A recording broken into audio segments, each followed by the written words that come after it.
Hello, it's Alice Antonelli, and in this, the fourth video in our series on best practices for nonprofit boards, we will be discussing understanding the financial health and performance of your organization, which is very important for each and every board member.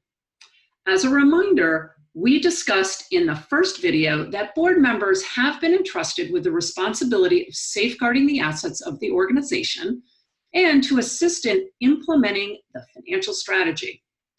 As such, we as board members need to know and understand the financials of the organization, even though it may not be our primary skill or expertise.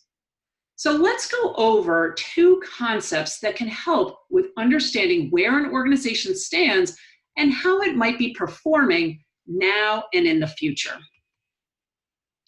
At a high level, financial health will be impacted by an organization's business model and be demonstrated through its capital structure.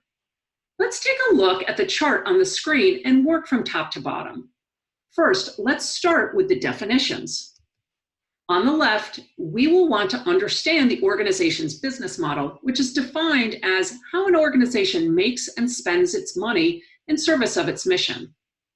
On the right hand, you can see that we've defined capital structure, which is the nature, distribution, and magnitude of balance sheet items, or more simply, what we own, what we owe, and the resulting net worth. Where can we find this information?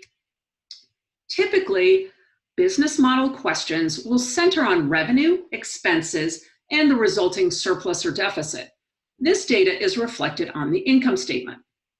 Questions relating to capital structure will focus on the assets we own, the liabilities that we owe, and the resulting net assets or reserves.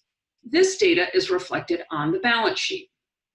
Focusing on these two areas of investigation, business model and capital structure, will help us to answer two guiding questions. The first relates to the business model. Is the organization able to live within its means? Or how will our operations change during crisis? And what changes can we make to try to continue to live within our means? The second question relates to capital structure. Does the organization have the right types and amounts of resources to support its long and short-term strategy? Or are we financially healthy? And do we have the resources to be able to mitigate risk? Lastly, in terms of measures of success, a sound business model is one that generates consistent surpluses, supports impactful programs, and positions the organization to invest in its longer-term financial health. A healthy capital structure will in turn provide us the reserves and liquidity to help mitigate risk, in addition to supporting consistent and innovative programming. So, what are our crisis tips? During a crisis, we may need to reassess immediate business model and capital structure goals. This may mean taking a look at scenario plans that staff may have developed in order to understand how to mitigate changes to the business model or the capital structure. That's it for this video. Next up, working collaboratively when addressing finances.